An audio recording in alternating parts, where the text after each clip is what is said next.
Good morning, everybody. Thank you for being here today. Hope you're doing well. Hope you're safe. We're, I guess, all kind of ducking and dodging and wondering which way the storm is going to go and what the effects will be. So, hope you're staying safe today. But in the meantime, we will take a look at Philippians chapter 4 and verse 5. As we do that, remind you, if you will, to like, share, or comment on the post. Any one of those or combination, again, would be very grateful. And again, it really does matter as the various social media folks, Facebook, YouTube, etc., look at that. And if somebody's interacting with the video, then they push it more. Even if you give it a thumbs down on YouTube, they consider that an interaction. So appreciate if you would do that, even if you did it yesterday. But in the meantime, let's look at verse 5. And let's back up to verse 4, actually. We looked at that yesterday, and we see Paul says, rejoice, be happy, have joy in your heart. In case you missed it, again, I say, rejoice. And then he tells us really how we get there. Somebody may look at that and say, how in the world can I rejoice? Do you know what I'm going through? Well, he says in verse 5, let your reasonableness be known to everyone. The Lord is at hand. So there's really two elements to this verse that need attention. Again, that's the English Standard Version. The King James says, let your moderation be known. And really neither one of those words, I don't think, for most of us, really resonate. Don't really know what it means to act in moderation. We use that when it comes to, some people say drink in moderation or eat in moderation. But when it comes to our behavior, what does it mean to let our moderation be known? What does it mean to our reasonableness to be known to everyone? Let me use a couple other words here that may help us to grasp this concept a little bit better. One would be you'd be very safe in using the word graciousness. Be gracious. Let your graciousness be known to everyone. Another one that would work as well would be gentleness. Let your gentleness be known to everyone. And the actual word, the original Greek word, again, that is translated moderation in the King James, or reasonableness here in the English Standard Version, is a word that's really hard to translate into one word. It's a hard. It doesn't carry from one language to the other very well. It kind of takes a list of words, and again, gentleness is one, graciousness is one. Another word that we don't use very often. My grandfather liked this word, but other than him, I don't know that I've ever heard anybody use the word. That is forbearance. Reasonableness, again, here is in verse 4. I think maybe some people would do that. Agreeableness, that harder to say. Courtesy, patience, again, gentleness. That really takes almost a combination of words or a sentence to be able to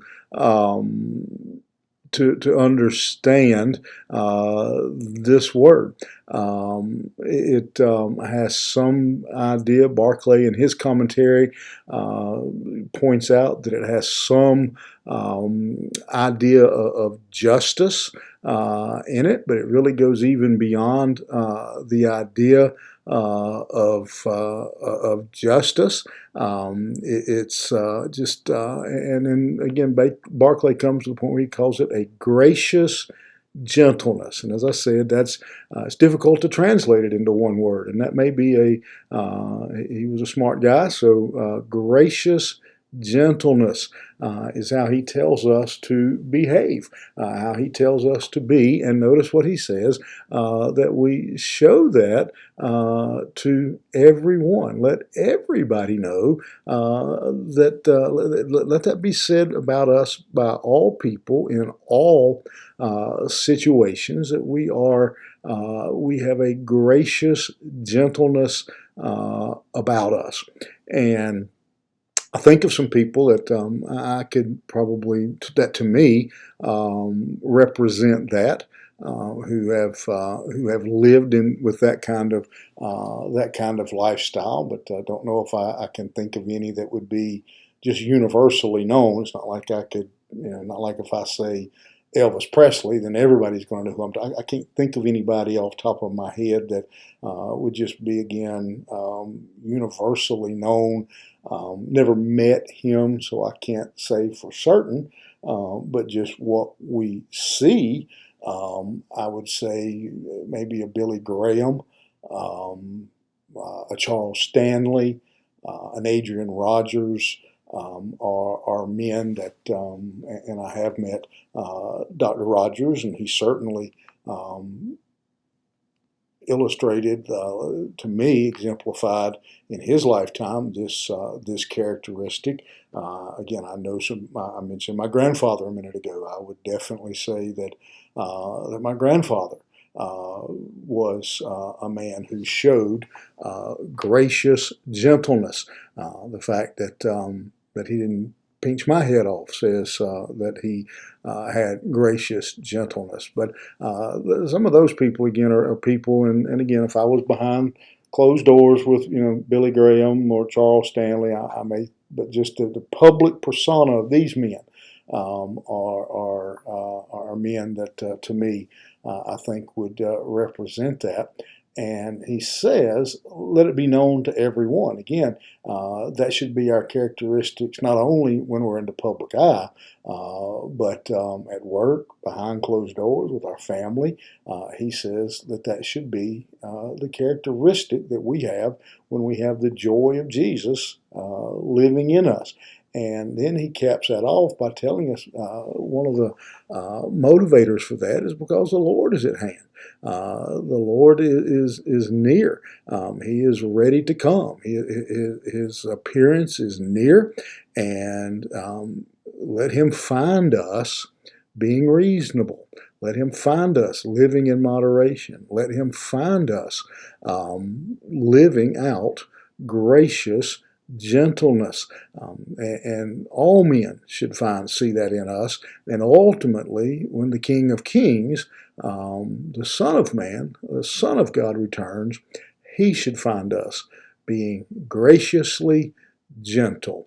Think about it today. What keeps you from being that way? What is it? Is there certain situations, certain people, maybe even that make it difficult for you to be reasonable, to be graciously gentle in?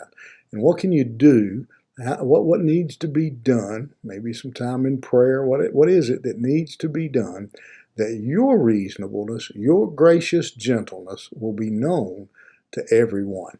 Think about it. You have a good day, and we'll be safe. You don't know what the storm may hold today, but be careful, and we'll see you here tomorrow morning.